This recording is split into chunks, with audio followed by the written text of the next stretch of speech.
another one about a husband who's always away from home. He's very busy at work, and then he's hunter and fisher in this case. And not so engaged. He would say, well, hunting season's almost over, and then fishing season would start. And then, and it would just kind of go every year. And she just felt like, I feel like a single mom all the time, even though technically we're married. He's never around. And so the book has the biblical basis. How do you become stronger in the Lord? Moira, I think that's the key. How do you become spiritually stronger? A woman recognizes if my marriage is on the rocks, my first step is to become spiritually stronger, get my identity rooted in God, because I'm not getting it from my husband. I've got to receive love from my Heavenly Father. I've got to receive affirmation from Him, because you may get it nowhere else. So that soul filling is from your heavenly lover first. Then you're less dangerous in whatever you're hoping for in your marriage. And you have the freedom to confront your husband, because you're going to rock the boat a little bit. Frankly, if you bring up some of these issues, you might raise your husband's anger. But then we go into the practical issues, which are the contemporary stories of real life women who have dealt with one that was married to a non-believer for over 2 decades before he came to the Lord, one with a husband who was busy, and one who got in trouble on the internet, and things like that. So we try to give the theory, but also the practical help for dealing with real world problems.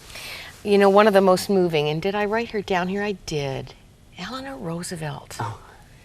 You know, she knew her husband was being unfaithful to her, but she carved out a role for herself, became one of the most respected women of her time, maybe of all time. Right. She campaigned for her husband's success, and her epitaph, do you know this? Behind tranquility lies conquered unhappiness. I think you would look to her as a model of what you're talking about. She has many wonderful qualities. I wouldn't recommend women putting up with unfaithfulness on the part of their husband. I know you're not saying that. You're not saying that. That's where I think you start to see the disconnect. But what she did do right, that I think you're pointing at, is that she recognized, I'm not going to get everything out of my marriage. So how do I build a life of meaning and purpose and influence and strength, even with this huge disappointment because I have a husband who's not being completely faithful to me? And you do say that in the book, that even if there is disappointment in the marriage, it doesn't mean that there aren't blessings for you and through you. Yeah. Well, there's disappointment in every marriage. When we talked, if you remember, Sacred Marriage a while back, we used James 3:2, we all stumble in many ways, which means the Bible is promising each woman listening to us today that she's married to a man who stumbles not just occasionally, but in many ways. He's going to disappoint her. He's going to hurt her. And as she changes husbands, she's just going to change the ways that her husband stumbles. She won't find a man who doesn't stumble.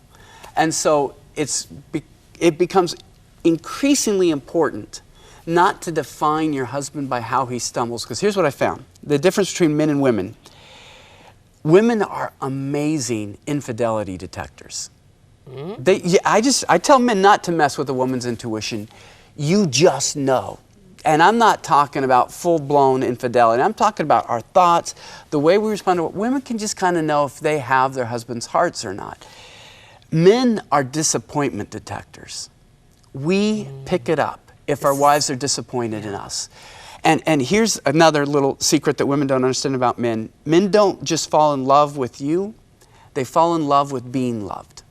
Now that sounds awful, but here's what I'm saying. I live in a college town, and I'll just laugh sometimes because I'll go to Starbucks or you go out onto the beach and you see these young women looking at their boyfriends with just this rapturous expression. He's all that exists to them. In fact, we were at a Starbucks with my family. We were just kind of chuckling. We couldn't help it. I mean, she was just enthralled. A guy picks that up and he's soaking it in. Oh, she's so into me. This is so affirming. And we want to become that. We want to preserve it because we like being treated that. I'm not saying this is good. I'm just saying what is, all right?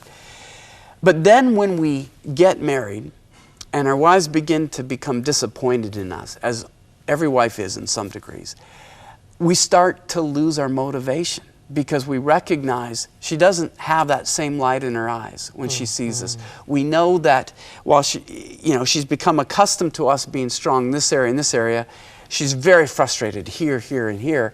and it kills our motivation. That God-given male ego is fueled by respect, which is why God says, Ephesians 5:33, Yes. wives must respect their husbands. It's literally the helium in the balloon, isn't it? That's right. And for guys, we don't play games we don't think we can win. I've talked to a professional athlete who's just an Fear of incredible failure. athlete. Right. Fear of failure. He says he won't take up the game of golf because everybody expects him to be a great athlete, and he knows how difficult the game is. He says, I'm not going to get up there on a tee and let somebody see me do something that might embarrass me. Wives don't realize that if they make their husbands feel incompetent as husbands, we check out of the game. We say, you know what? Maybe she's right. I can't be a good husband, so what do?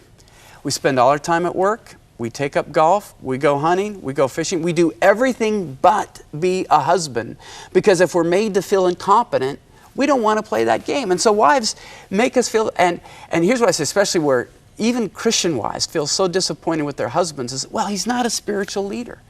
And she keeps saying, I think you should be a spiritual leader. They'll hear somebody, Christian author like me on there. Why don't you, you know what, you don't, and what I say is, that's the worst way to help your husband become a spiritual leader. Give him something he could succeed at. If you're having an issue, say with your daughter, you're not connecting with your daughter, you go to him. You know what? Katie and I just seem to be butting heads. Will you just pray for me just for a quick minute here before I start this day? Would you just pray for me that I'll have patience with Katie? Now a guy thinks, okay, pray for you to have patience with Katie. I can do that. And he's going to do that. And what you're doing then is you're giving him confidence. You're giving him a feeling of, I've prayed for my wife. And he's going to build on that. Nagging, making him feel like a complete spiritual buffoon, is to guarantee that he won't be a spiritual leader, because if he doesn't feel competent, he's not going to play. You've emasculated him. It's the epitome of disrespect, Yeah. is nagging. You know, when I was young, very young, I saw The King and I, a movie I've seen many times with Yul Brynner and Deborah Kerr. I like his hairstyle. Oh, you're nowhere near that. Well, You're nowhere I'm near getting Yul there. Brynner. But I struggled with how this strapping, healthy, handsome man could be dying Yes. because of a wife's, well, she wasn't his wife, she was the British school teacher in his court. Her disrespect, calling him on his leadership, completely demolished him. Yes. And, you know, the tragic irony is that my own dear parents, I've got a picture of them here, dressed for a costume ball as the king. There's my dad. He's got to be 50 years old. And my mom as Anna. And do you know, in their very real, very troubled marriage, they played that out. Because of their own, my dad was, his mom was deserted. She and 6 kids were deserted in the Depression by their father. My mom had many abuses in her childhood, and his workaholism, her emotional needs, it was like this: 2 people who loved each other but did not know how to, they didn't know the Lord, didn't know how to get what they needed from each other, and it blew up just the way it did with Anna and the king. Very tragic. Well, when that happens, Moira, what a lot of women don't understand, even if their husband is very forceful, even if he's a temper kind of guy, deep down there is a ton of insecurity that we're going to be found out.